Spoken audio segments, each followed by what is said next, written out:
The gentle clink of expensive crystal and quiet murmurs of judgment filled the air at La Maison, downtown's most exclusive French restaurant. My father's 60th birthday celebration was in full swing. Though celebration felt like too warm a word for the Arctic atmosphere at our table. I'm Olivia Winters, though my family prefers to call me Liv. Their way of diminishing everything about me, right down to my name. At 29, I'm the youngest of 3 children and, according to family consensus, the only failure in a long line of Winters' success stories. I adjusted my simple black blazer, purchased from a department store, a fact my sister Catherine had already pointed out twice, and took another sip of water. Around me, my family was dressed in their finest, designer labels, luxury watches, and enough diamonds to finance a small country. Liv, darling. My mother Margaret's voice dripped with practiced concern. Are you sure you don't want wine? Your father's treating. She emphasized the word treating as if to remind me I couldn't afford the $200 bottles they were casually ordering. Water's fine, Mom. I'm working later. My brother James nearly choked on his foie gras, still picking up shifts at that diner. What is it now? 3 years. 4, I corrected quietly. The Bluebird Cafe. A waitress, Catherine sighed, adjusting her Cartier bracelet. With a Stanford degree. Daddy, do you remember when she turned down that position at Goldman Sachs? Could have been junior VP by now. Dad looked up from his phone briefly. Let's not rehash old disappointments. It's supposed to be a celebration. I bit back a smile. If they only knew about the meeting I'd had that morning. About the papers sitting in my lawyer's office. About what was about to hit the evening news in exactly 47 minutes. Speaking of celebrations, Catherine continued. James just closed another major acquisition. Tell them, James. My brother straightened his Hermes tie. Winters Investment just acquired Peterson Tech. Small firm, but their AI division showed promise. Got it for a steal. They didn't even know what they had. I took another sip of water, remembering the frantic call I'd received from Peterson Tech's CEO last week. Are you sure about this, Ms. Winters? Selling to your brother's firm seems. Trust me, Tom, I had assured him. Everything's proceeding exactly as planned. Liv? Mom's voice snapped me back. Are you even listening? Your brother is talking about his success. Sorry, just thinking about my shift schedule. James laughed, that sharp, dismissive sound I'd grown to expect. Must be complicated, keeping track of all those coffee orders. How much does that pay now? Minimum wage plus tips? Something like that. You know, Catherine leaned forward, her diamond earrings catching the light. My friend Sarah's company is hiring administrative assistants. Entry level, but it's a real job, in an office. Thank you, but I'm good where I am. Good. Dad finally put his phone down. Olivia, you live in a studio apartment in the worst part of town. Drive a car that's older than your career. Haven't taken a vacation in years. That's not good. That's settling. I checked my watch. 32 minutes. We're just worried about you, dear, Mom added. All that potential, just wasted. Even your old professors ask about you. Such a bright student, they say. What happened? What happened was 4 years of careful planning, of building something revolutionary while they were all too busy judging me to notice, of waiting for exactly the right moment to. My phone buzzed. A message from Marcus, my CFO. Stock transfer complete. Press release in 30. You ready for this? I texted back. Born ready. Family's all here. At least she's not asking for money, James offered, as if that was a consolation. Remember when she wanted us to invest in her tech startup idea? Catherine laughed. What was it called again? Winter something? Winter Tech Solutions, I supplied. The company name I'd abandoned 4 years ago when I realized my family would never take me seriously. The day I decided to build everything under a different name, a different identity, while maintaining my waitress cover. Well, thank goodness, you didn't waste any family resources on that, Mom said. Though speaking of resources, James, tell them about the new house you're buying. James launched into a detailed description of his future mansion, complete with wine cellar and private tennis court. I let his words wash over me, watching the minutes tick down. 10 minutes. 5 minutes. 1 minute. The restaurant's background music suddenly cut out, replaced by the familiar jingle of the evening news. The massive screen above the bar, usually showing muted sports games, flickered to life with the volume up. Breaking news, the anchor announced. In what's being called the largest tech acquisition in the city's history, mysterious company Phoenix Digital has just revealed its ownership of 12 major tech firms, including Peterson Tech. James's fork clattered against his plate. What? The combined value of these acquisitions exceeds $4 billion, the anchor continued. And in a surprising revelation, Phoenix Digital's founder and CEO has been announced as.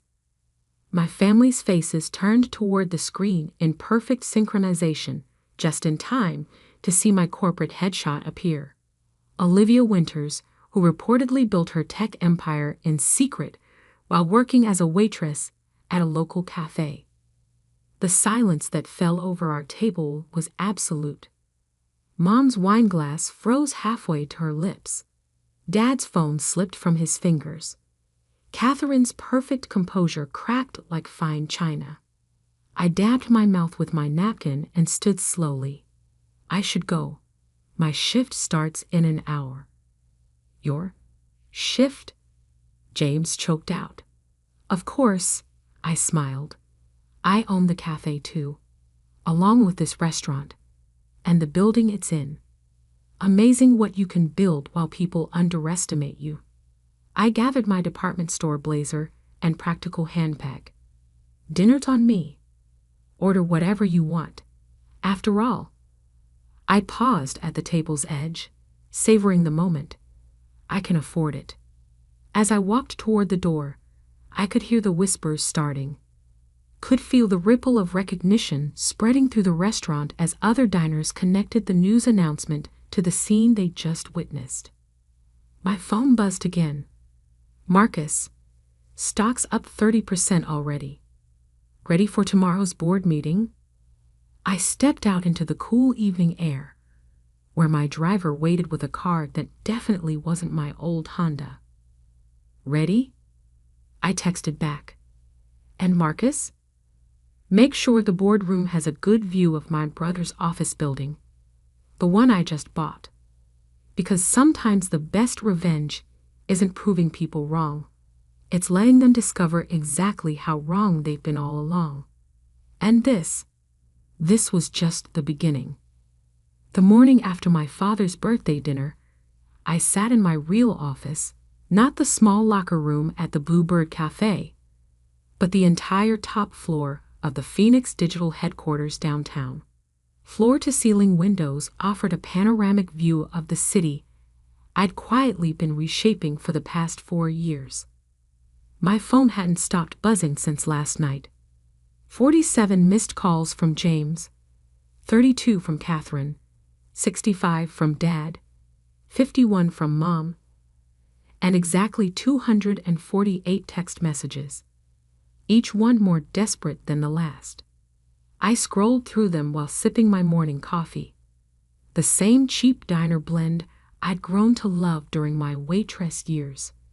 Old habits die hard. James, Olivia, we need to talk.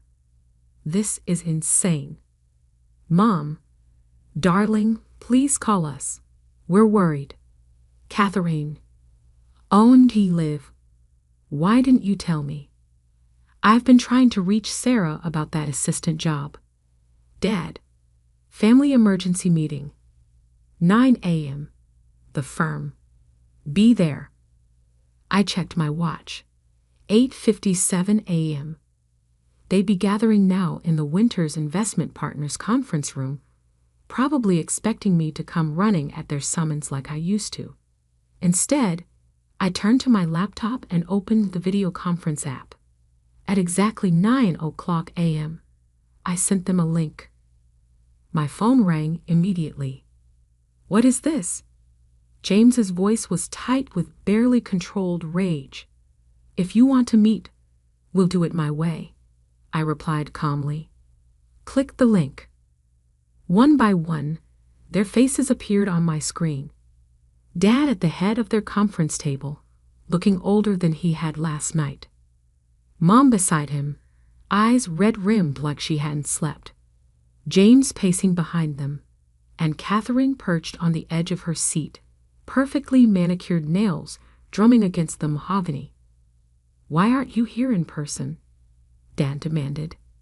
I leaned back in my chair, letting them see the city skyline behind me.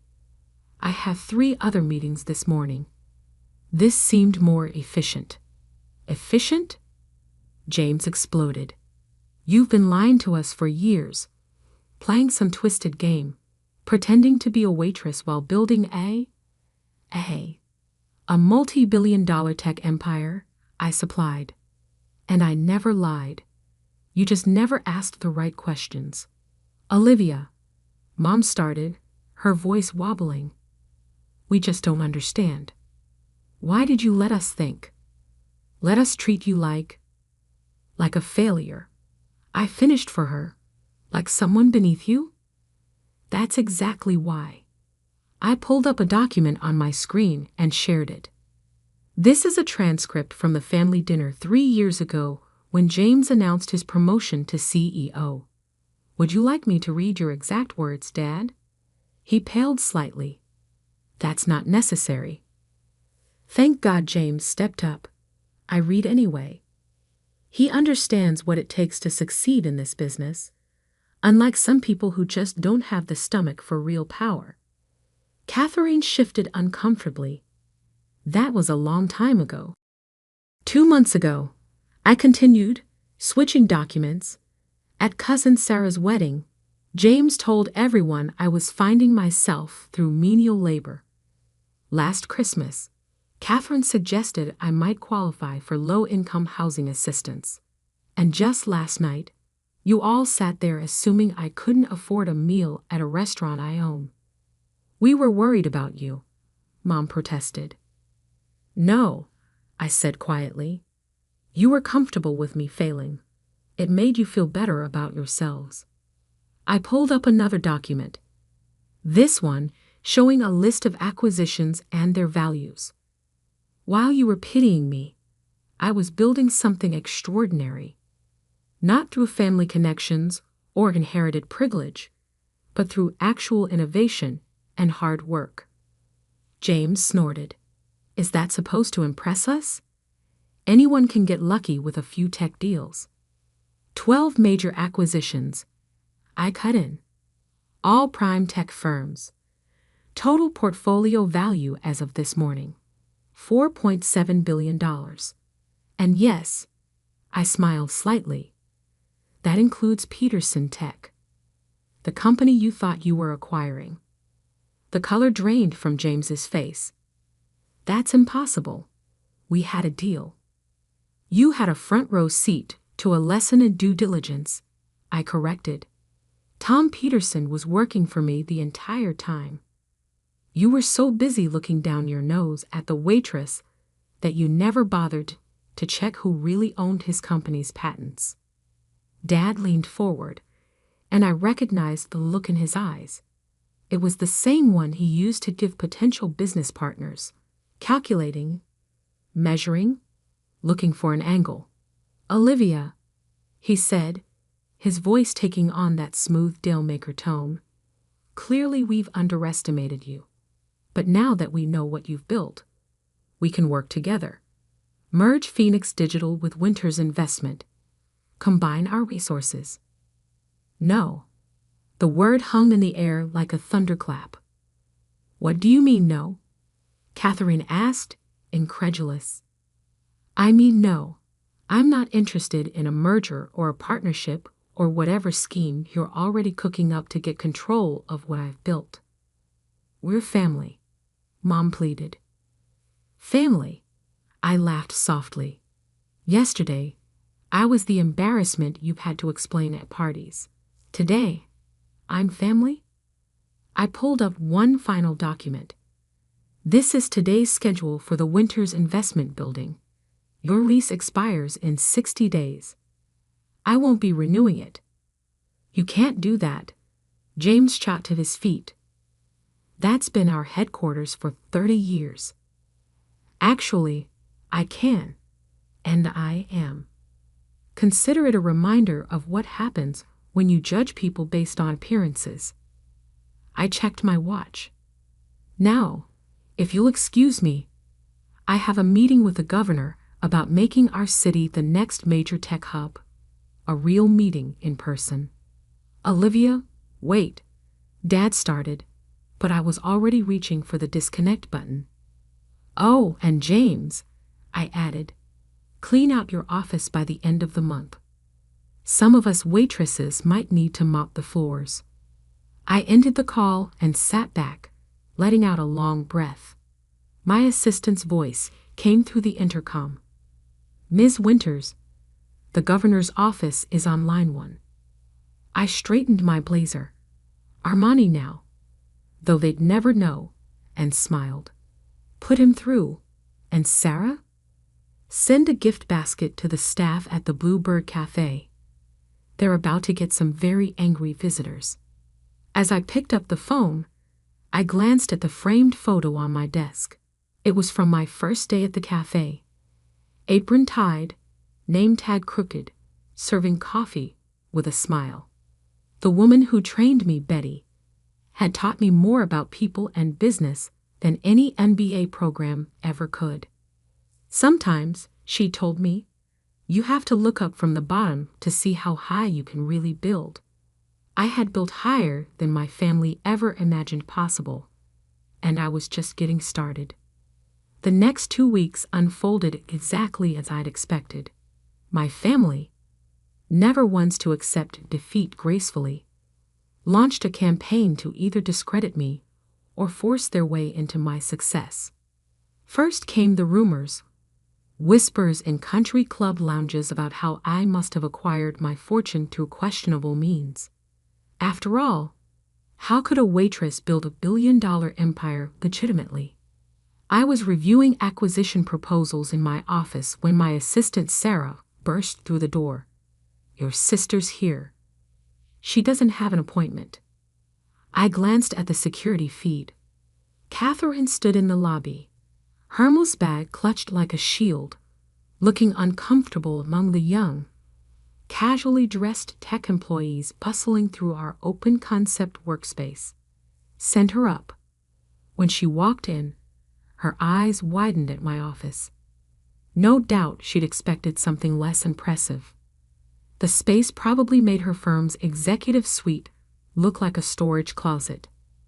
Nice view, she said, trying for casual as she sat across from me. Though the furniture's a bit minimal. I looked at my deliberately simple desk, chosen because it matched the one Betty used at the Bluebird Cafe. What do you want, Catherine? She pulled out a folder. I've been going through some old family documents. Did you know that technically, as the oldest, I have a claim to any business using the Winters name? Stop. I held up my hand. Phoenix Digital has no connection to Winters' investment. I made sure of that. Her face fell. But surely we could work something out. James is struggling. Dad too. That building was their legacy. No, I corrected. That building was their comfort zone. They're not angry about losing an office. They're angry about losing control. They sent me to offer you a deal, she admitted finally. Of course they did. Let me guess. They'll stop spreading rumors about my business practices if I lease them back their office space. Her silence was answer enough. I turned back to face her. Here's what's going to happen instead. You're going to leave here and tell them that their threats are as ineffective as their business strategy. Then you're going to watch as I acquire the Wilson portfolio next week. Yes, the same one James has been chasing for 2 years. How did you know about Wilson? I smiled. Because I own the building where your firm holds its confidential board meetings. And unlike you, I actually talk to the maintenance staff. They hear everything. Just then my phone buzzed. A text from security. James Winters, attempting to access server room. Right on schedule, I murmured. Excuse me, Catherine.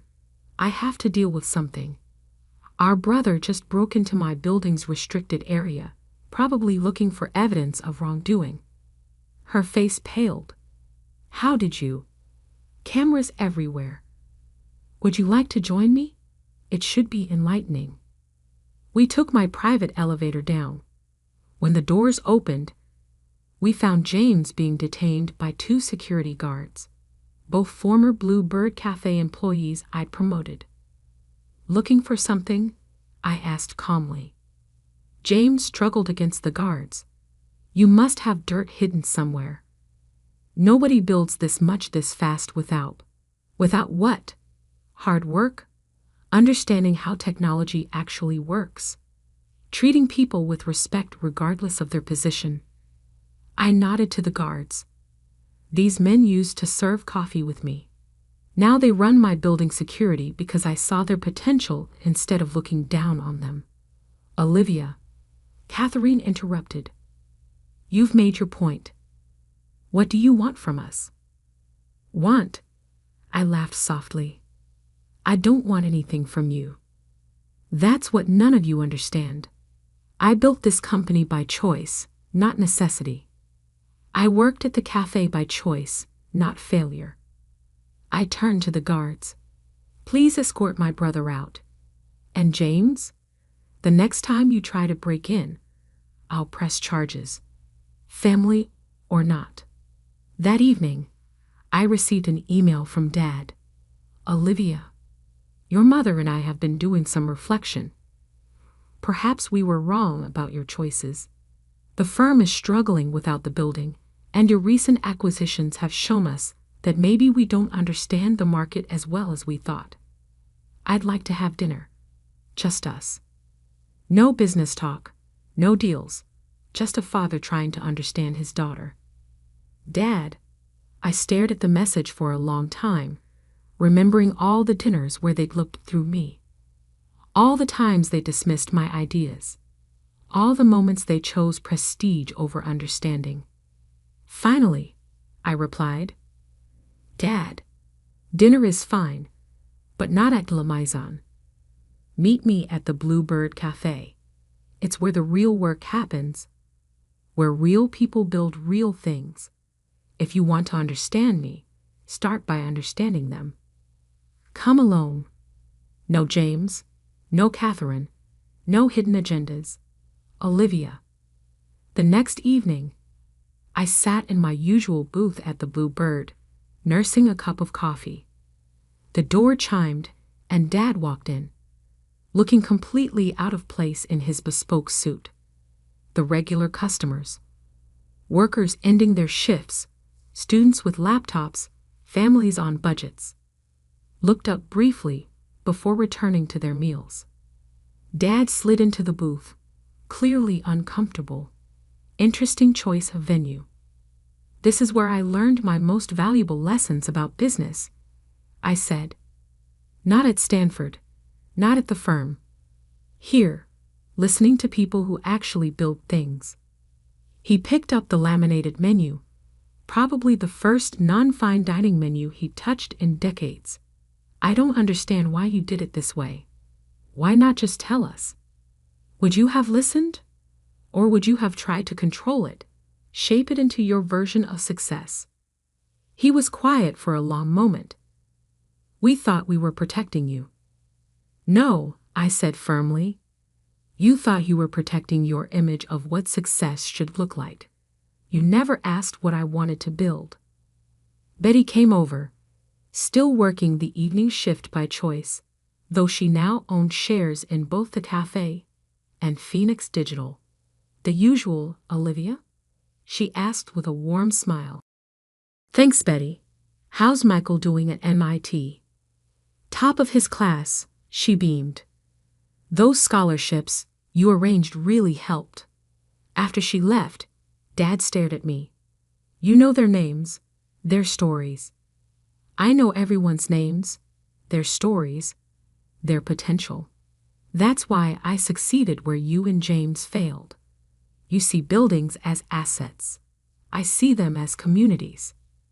Dad looked around the cafe with new eyes, finally seeing what I'd seen years ago. Teach me, he said suddenly. I raised an eyebrow. Teach you what? Not about business, not about real estate. Teach me how to see what you see. For the first time in years, I heard genuine humility in his voice. Okay, I said slowly. But we start from the ground up, literally. Tomorrow morning, 5:00 a.m. Meet me at the Blue Bird. Wear comfortable shoes. What are we doing at 5:00 a.m.? I smiled. Making coffee, serving people. Learning that success isn't just about what you own. It's about what you build and who you build it with. As we finished our coffee, I noticed Betty bringing over a piece of pie, my usual end-of-shift order. Add his to my tab, Dad said quickly, reaching for his wallet. No need, Betty replied. Olivia owns the place, has for 3 years. Never changed a thing except to make sure we all had health insurance and a stake in the business. Dad set down his fork, finally understanding. I hadn't just built buildings. I'd built relationships, trust, and communities. I'm sorry, he said quietly, for not seeing you. Really seeing you. I know, I replied. That's why tomorrow we start with open eyes. As we left the cafe, Dad looked up at the skyline, my skyline. You know, he said thoughtfully, I never really looked up from my office until now. I smiled. Sometimes you have to start at the bottom to truly understand the view from the top.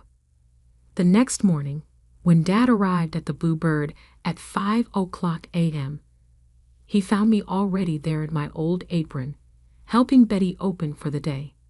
The look of surprise on his face was priceless, but the lesson was clear. True power isn't about titles or corner offices. It's about understanding every level of what you build, respecting everyone who helps build it, and never forgetting where you started. Even now, years later, I still keep my old Bluebird Cafe apron hanging in my office, not as a reminder of where I came from, but as a reminder of who I really am. Someone who built success from the ground up. Because sometimes the greatest revenge isn't proving people wrong. It's becoming so undeniably right that they have no choice but to see it for themselves. And as I watched my father tie on an apron for the first time in his life, I knew that some lessons are best learned over a cup of coffee and a slice of humble pie.